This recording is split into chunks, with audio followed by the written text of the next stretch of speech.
रहमानिर्रहीम।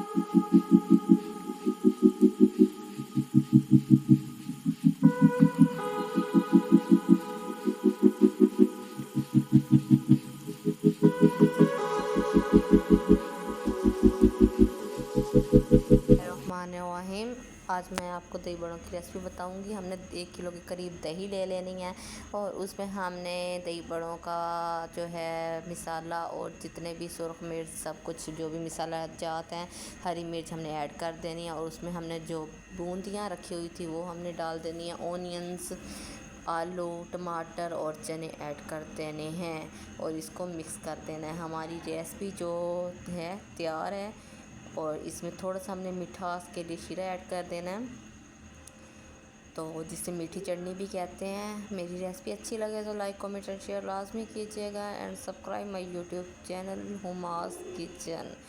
आप लोग भी लाजमी ट्राई करें और ये तो बहुत ही खाने